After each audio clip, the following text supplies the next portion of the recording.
This video is not about an environmental issue. It's about another type of nuclear bomb.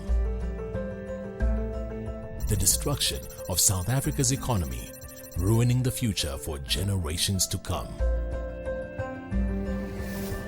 It's clear that government is planning a nuclear bomb for South Africa's economic future.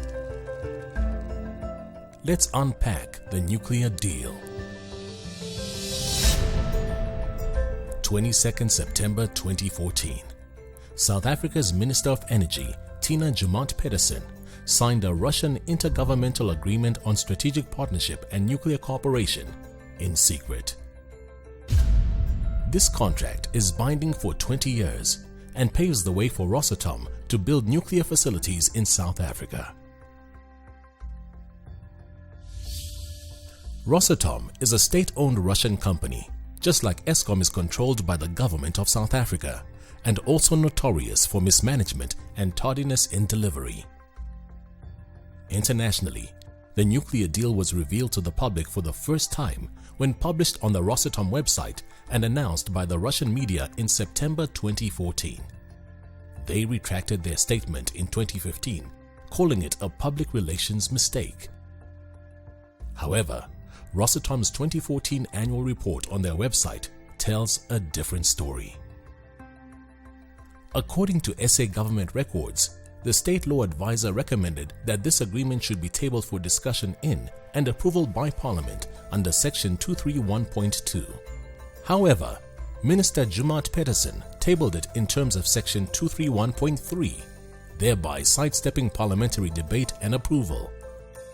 Why did she choose to act against this advice? Who knew about this deal? The National Executive, the President of the country and the Cabinet certainly knew about it when they allegedly approved it on the 9th of December 2015. Why was Parliament and therefore the public kept in the dark? The first time the South African public heard that the country was definitely going nuclear was on 21 December 2015.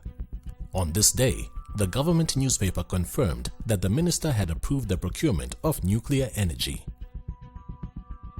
Government's own documents clearly show that the previous Minister of Energy, Ben Martins, had already signed the determination to procure nuclear energy on 11 November 2013. When confronted about his signature, Minister Martins denied that this was discussed with him. So when did the government approve this?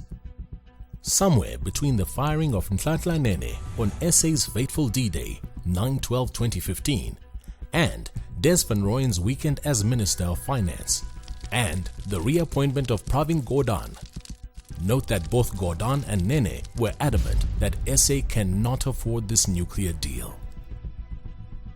It has been suggested that Nene's dismissal is linked to his opposition to a number of deals, including the nuclear deal. His irrational dismissal and replacement with the unknown backbencher Van Rooyen, later reported to be a Gupta favorite, has cost the country billions of rands in investment and negatively impacted on our international credit rating. If this is true, the nuclear deal has indirectly already cost South Africa billions of rands. It has further been suggested that the Gupta family's purchase of a uranium mine round about the same time could possibly also be linked to the nuclear contract.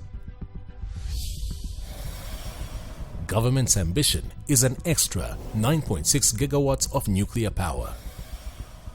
The Department of Energy has been appointed to purchase and Eskom to own and operate the nuclear power plants. On the one hand, we have Minister Joemat-Pettersson saying, "We will only implement what our country can afford. The process is above board and free from any potential for corruption. We will not rush the process and will meet all the necessary national and international requirements for the new build process." Yet, the World Nuclear Association recently published that 8 nuclear reactors have already been ordered for Tuispunt, an area in the Eastern Cape between Cape St. Francis and Oyster Bay. The area is described as the coastal cradle of humankind. Do not be fooled that this deal is about job creation in South Africa. It is all about money flowing offshore. Alexander Merton, president of Rosatom International Network, explicitly states that foreign currency revenue makes up 50% of Rosatom's total revenue. The goal is to strengthen Russia's global position. Since the ruble is weakening, every dollar earned is important for Russia. According to the World Nuclear Association, Russia's GDP gained 2 rubles for every 1 ruble invested in building nuclear power plants abroad last year, as well as enhanced trade. It is clear that Russia will benefit and not South Africa. But what about the additional energy? Do we really need it? Solar potential is vast compared to the energy reserves of the planet. The deployable potential of solar is larger than all other energy resources combined, both renewable and finite. Internationally, the demand for energy from finite sources like coal, uranium, petroleum, and natural gas has declined. Nuclear reactors were taken offline in countries like the US and Sweden due to the high cost. More and more people are converting to green and low-energy solutions, and there has been a massive swell in utilizing renewable sources like solar, tidal, geothermal, etc. Independent power producers that use green technology such as wind and solar are rapidly increasing, and businesses and houses are going off the grid. Technology is developing so fast and becoming cheaper, so there is little need for nuclear power. Energy expert Anton Eberhard agrees with us and says, "We have already ordered more power than what we will need by 2030. The new Eskom Medupi and Kusile coal power stations will add 9.6 gigawatts. Its Ingula pumped storage scheme 1.3 gigawatts. 2 peaking power stations, Desisa and Avon, ordered by the Department of Energy, will add 1 gigawatt. Together, these power procurements exceed what we will need in the next 15 years. Eberhard proposes that South Africa should avoid locking in mega capital-intensive power projects. These have risks of cost overruns and long and uncertain build times, and we should rather adopt dynamic and flexible electricity planning. Is nuclear really cheaper? No, say experts at a recent international conference held in Paris. The conference addressed the challenge of financing nuclear energy in the 21st century. Findings were based on the analysis of more than 180 plants in 22 countries. The results clearly show that there is no economic case to be made for procuring the full 9.6 gigawatts of nuclear power by 2030. South Africa energy expert Chris Yelland has done the math. New wind, solar PV and gas will cost only 1 rand per kilowatt. New coal energy will cost between 1 rand 5 cents and 1 rand 19 cents per kilowatt.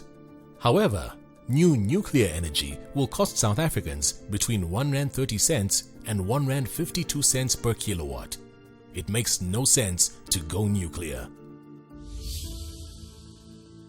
Davy Root, South African Economist of the Year, is pro-nuclear, although he has serious concerns about its economic impact. We don't even need a deal like this to sink the South African economy. We are already in seriously big trouble. If you add this to the economy, I'm afraid it's going to be very painful. This nuclear deal cannot happen now. You cannot enter into an agreement with anybody else at this stage because there's too much homework that we need to complete first. It is estimated that South Africa would need to borrow 1.2 trillion rands. Do you know how much 1 trillion rand is? 1 trillion is a 1 and 12 zeros. A trillion rand is a million times a million rand. 1 trillion rand will be enough to build 100 million RDP houses. 2 houses for every man, woman and child in the country. The repayments on a 1.2 trillion rand loan will be 100 billion rand per year. This would mean that South Africa will fall even further behind on the promise of supplying basic needs to every South African, where it comes to education, healthcare, social welfare and public transport. This is the amount of debt that South Africa currently has. And when we borrow money for the nuclear deal from Russia and other countries, this is how much we will owe. This will be our reality. This nuclear deal will sink our country unless we stop it. Let's show you how. Several organizations like SAFC, Southern Africa Faith Communities Environment Institute, Earthlife Africa Johannesburg, and Outer want to put a stop to this unlawful deal. Show your support and help us stop this nuclear bomb.